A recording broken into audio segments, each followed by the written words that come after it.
And welcome to today's webinar on strategies for focus brought to you by the Academic Resource Center at Georgetown University.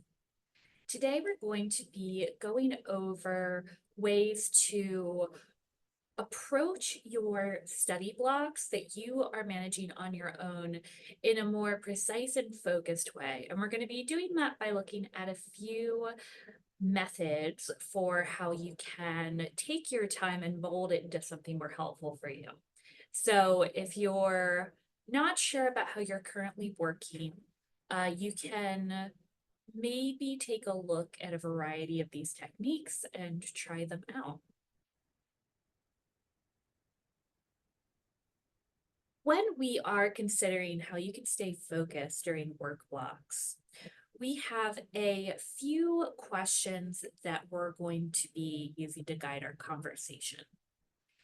When you are planning your study blocks, consider how will you structure your time? How will you move between working and taking breaks? What kind of breaks will you take? And which tasks will you work on when? We're going to start with this first question. How will you structure your time?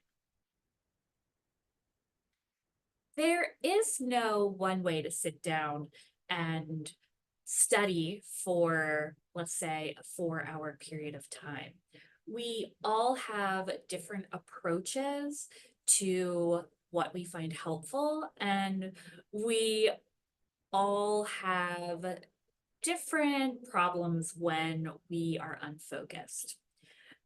There are two main approaches to considering including deadlines in keeping you on task.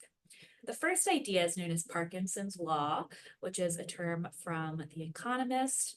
It's this idea that work expands so as to fill the time available for its completion. What this means is that deadlines work against an individual because they will take up all of the time available, whether they need it or not. So this might apply to someone who has a 10-page paper, and if they have 3 days, they'll spend every minute working on it. And if they have 3 weeks, they'll spend every minute working on it. So for that individual, having a deadline is hurtful because then it just means they can't move on from the assignment. The other side of that is the progress principle, which is a term from the Harvard Business Review. This states that of all the things that can boost emotions, motivation, and perceptions during a workday, the single most important is making progress in meaningful work. What that means is that seeing visible progress in work creates motivation to continue working. So creating a finished product or even having a finished task, which can happen if you have a deadline, can help you work better. So we're going to consider methods for structuring a study block if deadlines help you, as well as methods for if they hurt you. For those of you who find that deadlines help keep you on task, the recommended way to structure a long work block is to use time worked blocks. And this is probably one of the more familiar methods we're going to be talking about today.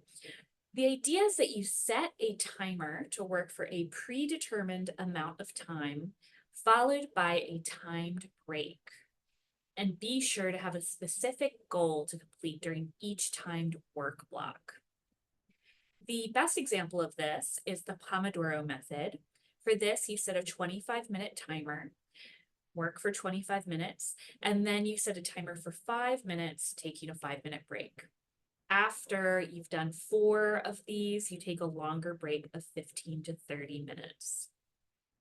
The Pomodoro method is popular because 25 minutes is typically what most folks use in order to complete a level of deep work, and it's also enough time for folks to complete a single task. So let's say you want to read a chapter in a book. Maybe you can do that in 25 minutes, whereas longer than that, it might be hard to focus, and smaller than that, you might not be able to get anything done. So the Pomodoro really is structured with this idea in mind of seeing the progress as you're working so that you can have one task per work block.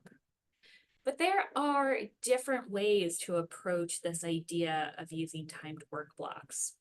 Another method is the 52-17 method.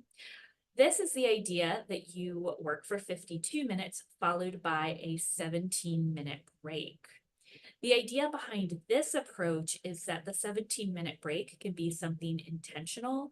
So you can really sit down, commit to a solid work period, but then you can take a real break where you're actually stepping away from your work for an equally significant amount of time. That's for someone who does well in these longer periods of working. However, you might even struggle sitting for 25 minutes. So if that's the case, you could try the 10-2 method, where you work for 10 minutes followed by a 2-minute break.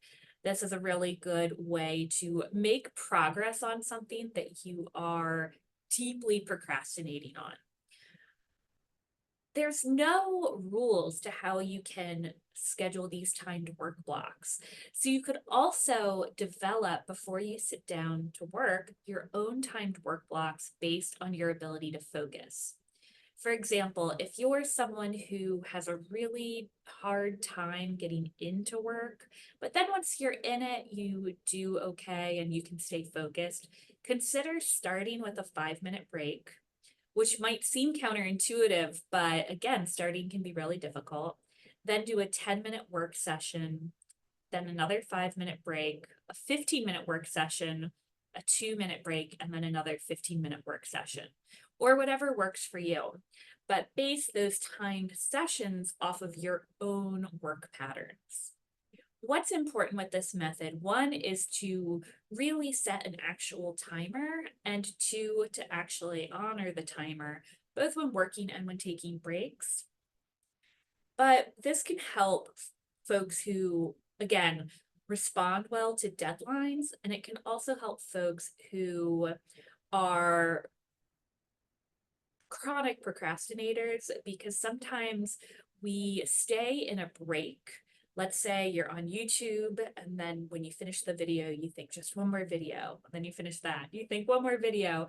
And part of that mentality is based off the idea that when you leave this space of watching videos, you can never go back to it ever again. So part of what's helpful with timed work blocks is, since they are shorter, you don't have to totally deny yourself your break. You're going to be coming back to it, so it makes it easier to walk away from it. If deadlines hurt you and you don't respond well to this method, something to try is the flow time method, which is often referred to as the reverse Pomodoro. You begin by choosing one task to focus on. So let's say you're reading one chapter for econ. You record at what time you start working on that task. And then when you begin to lose focus, you take a break. So basically, you stop working when you feel like you don't want to work anymore. But what's specific and makes this a method is that the length of your break that you get depends on how long you were working for. We'll take a look at that on the next slide. And then you also record any unplanned interruptions, including what the interruption was and when you resumed working. We have here an example of what this chart could look like. We have our date and our task, and then we have our start time and our stop time. In recording, again, the time worked, that's what helps us to determine the length of our break. So if you're working 0 to 25 minutes, you can take a 5-minute break. 25 to 50 minutes, you can take an 8-minute break. 50 to 90 minutes, you can take a 10-minute break. Over 90 minutes, you can take a 15 to 20-minute break. So you're stopping working when you feel like taking a break, but then you can only take off from work for so long, depending on how long you've been working for. And these times are part of this particular method, but you can also adjust these based on what works for you. The flow time method isn't as popular as Pomodoro, but there are a lot of helpful apps and websites, either called Flow Time Timer or Flowmodoro. You'll hear sometimes combining those two, that will automatically calculate your break time for you. So that can really be helpful as well. The next question we want to consider is how will you move between working and taking breaks? We're talking about breaks an awful lot, and this can often be where we lose focus. The way we're going to approach discussing breaks is as rewards. And from a psychological perspective, thinking of us in terms of what our brains want, rewards are essentially motivation. So the key to having successful breaks in one of these structured time breakdowns is to pre-plan what kinds of breaks you will take and when you will take them in order to balance external motivation with the structure that you're creating. We have here 4 different strategies for rewards. So different ways that you can approach giving yourself breaks based on, once again, what works for you individually, because we all have different needs and we all respond differently to breaks. The first is this idea of fixed interval rewards. This means that you have a predetermined amount of time for your break, and it occurs at fixed intervals. So this is exactly what we were talking about with the Pomodoro. You know you're going to take a 5-minute break every 25 minutes. It's fixed, it's predetermined. We got it. This method is great if you have trouble working for long periods of time because you know the break is coming. But this is not a great method if you have difficulty stopping and starting tasks. The students who don't like using the Pomodoro method, most frequently it's because they feel like as soon as they get into it, they have to stop, and then they never really get into their break when they have to stop that. So this is not going to be the best method if you find that really difficult. Another approach is the idea of fixed ratio rewards. This means that you take a break after having finished a specific task. So instead of working for 25 minutes, you have a task. For example, you are going to read a chapter of your book. Whenever you're finished that task, no matter how long it takes, then you get a reward, such as making yourself dinner. So this is ideal if you have difficulty stopping and starting tasks, because the idea is that you finish your task before moving on, but this still works for that personality of someone who likes to see progress. You're getting things done, you have something to show after each work block. This can be difficult though if you're someone who has trouble walking away from your break. Because there's no defined amount of time for your break, when you wander off to make dinner, if there's no set time, who knows when you're going to come back? The next approach is variable interval rewards. This means that you take shorter, unscheduled breaks at random intervals. A good example of this is if you check emails as they come in, or maybe something more relaxing. Let's say you have a crossword puzzle next to you at the computer, and just from time to time, you go, you do a clue, you come back. These breaks are shorter and they're unscheduled and they're random. So, this is ideal if you prefer taking shorter breaks more frequently. This approach definitely allows freedom in terms of coming and going from your task, but it can be difficult if you are easily influenced by outside factors such as hunger. or being tired or being distracted. Since this is so flexible and there is freedom to sort of step away from your task, if your need for, let's say all of a sudden you want to take a shower and that turns into doing a face mask and that turns into making some herbal tea. If you're someone who kind of can be persuaded to leave your space easily, this might be kind of difficult. But this is great for someone who likes to have something low that's not very stimulating with them as a break, where you can kind of come and go between the two. The final approach is variable ratio rewards. This means that you take breaks after finishing a random set of tasks. So you might, for example, read one chapter and then take a break. And then after that, read 3 chapters. So this is similar to fixed ratio, where you are taking breaks after a specific task. Here, this is similar, but the task can change. You're not predetermining the task, and you can kind of alter the task based on your energy. So if you're really tired, you can read 2 pages and then take a break. If you're really motivated, you can take a break after reading 200 pages. So this is ideal if your energy and focus levels change often, because it allows you to adjust the work you're doing based on how you're feeling, while also still providing you with some structure. But this can be difficult if you need structure before you sit down to plan your day. This can change, and it doesn't guarantee you're going to get through a certain amount of work. Again, we've been talking about breaks an awful lot. So we need to cover what kind of breaks will you take? How are you going to choose these rewards? And I got into some of these terms a little bit in the last slide, but what we really want to think about is what high stimulation activities are compared to low stimulation activities.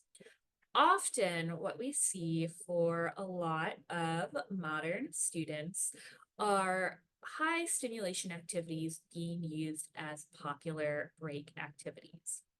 These are activities where your brain doesn't have to do very much, and instead, the activity does all the work of engaging your senses, engaging your mind, and really taking up a lot of mental energy without much effort on your part. So most of what we consider to be high stimulation activities are things involving screens, like watching videos, engaging in social media. These are all going to be high stimulation. What these do is they overwhelm your senses. So again, if you're tired and you go on TikTok and watch a video, you don't have to recognize the feelings and emotions in your mind anymore, because now you have something else to overwhelm your senses. And the effect there is that this activity drowns out the negativity around the task you're taking a break from. So you need to write a paper. You don't want to write a paper. Engaging with something that's high stimulation will help you forget that you don't want to write a paper. This can feel like it's helping, but it's essentially a band-aid. It uses up more of your energy by making your brain perpetually distracted, and it can make it more difficult to go back to the task that you don't want to do. The alternative is a low stimulation activity. This is something that's going to rest your senses. I use the example of a crossword puzzle. This could be something like doing yoga, like drinking water, maybe even drawing for a little bit. By resting your senses, these kinds of activities aren't going to drown out those negative feelings that you might have around not wanting to write your paper, for example. So, what that will allow to happen is that the emotion of what you actually want to finish this paper will still be in your mind instead of what your brain craves. So your body wants that overstimulation, but what you as an individual actually want is to have this task be over. So there's this idea that by not drowning out that negativity, you have to rest with it, but then by resting with it, you can actually address it and face it. Ultimately, these low stimulation activities are going to help increase your focus, and then that will allow you to work for longer. So, high stimulation activities aren't helpful when you want to work for a long time, but low stimulation activities are. So, in this case, taking breaks can be good. It just depends on what that break activity is. So, with this in mind, you want to know how you will take breaks before you sit down to work. Pre select some low stimulation activities before you start working, such as reading, walking, or stretching. You should already have ready to go the plan for how you're going to be taking breaks, just like you should know what homework you're going to do. Because if you know actually what break you want to take, it will keep you from doing the easy break, which is going on your phone. It can be difficult to come up with ideas for something that's a healthy break. And that's why I encourage you to figure this out before it's time to work. It's also helpful to note which high stimulation activities you typically turn to and to take steps to actively avoid them. With that in mind, I have a few strategies for how to become aware of your distractions and how to work on avoiding them. So, this is for all the procrastinators out there. The first is really simple, but can be very helpful. Just tracking your habits.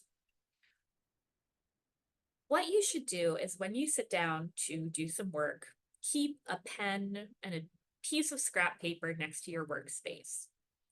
The first time that you take an unplanned break or get distracted, you don't have to not do that thing. Let's say you're going on Instagram. You don't have to stay off of Instagram. But what I would encourage you to do is just write down the distraction. So write down Instagram. Anytime you go to a new website or do a new thing, add it to that list. If you go to YouTube, add YouTube. If you go into the kitchen and are rummaging around and eating chips that you know you shouldn't be, you can write that down. Every subsequent time you succumb to that same distraction, put a tally mark next to its name. So if you go on Instagram a second time, put a check mark or a tally mark, same as a third time, same as a fourth time. This isn't asking you to not do these activities, it's just asking you to keep track of what you do to procrastinate and how many times. At the end of a work session, identify your top distraction. What is the one distraction that you go to the most that takes up the most time? Then your goal for your next study block should be to avoid that one distraction. If it's Instagram, you can still go to YouTube for now, but try purposely to avoid Instagram. A lot of times when we talk about procrastination, we have this very all or nothing approach, and we either can procrastinate for hours or we can't do anything.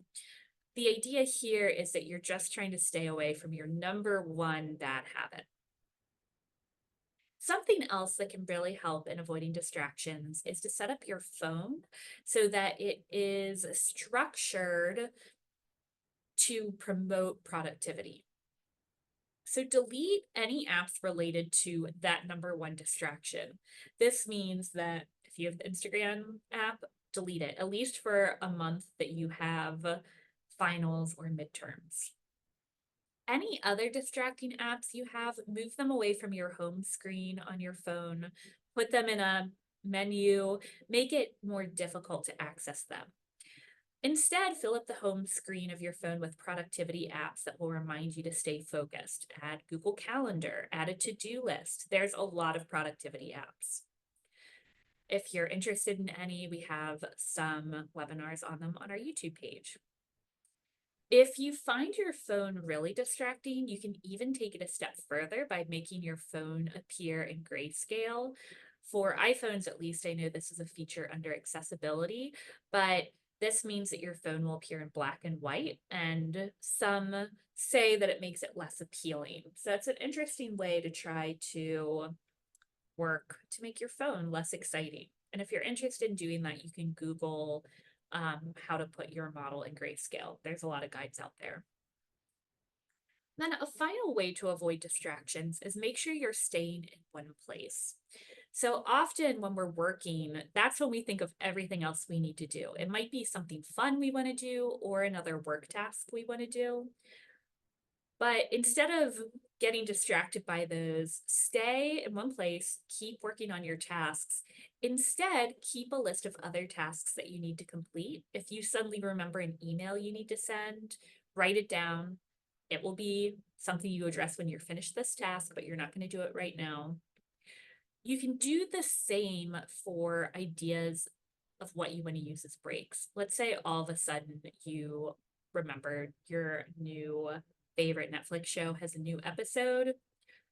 Write it down on your break list. And these can even be the list of breaks, things you want to do to procrastinate. That could even be your to-do list for breaks that you take that day, but just avoid doing it until it's the right time. So we also want to go over this question of which tasks will you work on when? The Pareto principle is something maybe you've heard of before. It's the idea that 80% of impact comes from 20% of effort. This doesn't mean that you only have to put in 20% of effort to get 80% done. What it means is that 20% of the tasks that you complete impact 80% of your day. So just a fraction of what you do is going to inform the rest of your day. With that in mind, it's really important to identify what is the most important thing to complete and focus your energy on those specific tasks. What is that 20%? This gets into the idea of prioritization. Determine which tasks are the most important so that you are using your time well to have that 80% that you most want to see. A pretty simple method, but difficult to do, of prioritizing is the Agile prioritization method. With this, you list all of your to-dos in a clear list and you rank them. Most important to least important. Seems very obvious, but the trick is there must be a clear hierarchy between every task you need to do. You can't say these three things are the most important things. You have to figure out what is number one. And then you label all items as one of the following. Either critical, must be completed ASAP, high, most important but not your number one, medium, and low. And you can also break larger tasks into smaller tasks as well. While this seems really obvious, what I often find, in particular with Georgetown students, is that everything is critical. Everything is the most important, and it cannot be in this method. So we have a list here of items for, this is basically tasks I want to do in one particular day. I can only have one major item that's critical. Only one thing can be important. And for me, it's writing an ethics paper that's due tomorrow. For today, what's critical, what has to be done is rereading an article and outlining my essay. Then I have high, write, draft, and revise, and then work on a biology homework, medium, a club task, and studying for a biology test, and then low is reading for theology and grocery shopping. This hierarchy really depends on knowing what is the most important thing and how can I focus my energy on that, knowing that's your 20%. It's also helpful to keep in mind when you have the energy to work on different tasks. One approach to determining productivity is the idea of chronotypes. These are diurnal preferences, which means it's the timing of an individual's sleep-wake cycle. It's a little different from circadian rhythms, excuse me, but it's the idea that every person has certain hours that they tend to sleep, and based on that, there's peak productivity and low productivity. The four types, two of them are sort of morning types. We have the bear. This is someone whose energy builds and declines with the sun. So the sun goes up, you feel energized, it goes down, you feel tired. For that individual, peak productivity is around 10 a.m. to 2 p.m. With the lion, this is someone who's early to rise and early to bed. For this person, peak productivity is going to be before noon. There's the dolphin. This is someone who's an erratic sleeper who struggles with insomnia. For this person, peak productivity is going to be around 10 a.m. to 2 p.m. For the wolf, who's late to rise and late to bed, peak productivity is 5 p.m. to 12 a.m. So maybe one of these categories speaks to you, maybe it doesn't. A good question to ask yourself, though, is when do I work the best and when do I work poorly? And what you want to try to do is to put that key priority, that 20% that is critical during the time when you have peak productivity. When do you work best, and how can you plan on doing that most critical task during that time? Our next webinar is going to be Wednesday, April 24th. We're going to be working on final exam study schedules. But in the meantime, if you have any questions on this, feel free to add them to the chat. Otherwise, thank you so much for joining us today, and happy studying.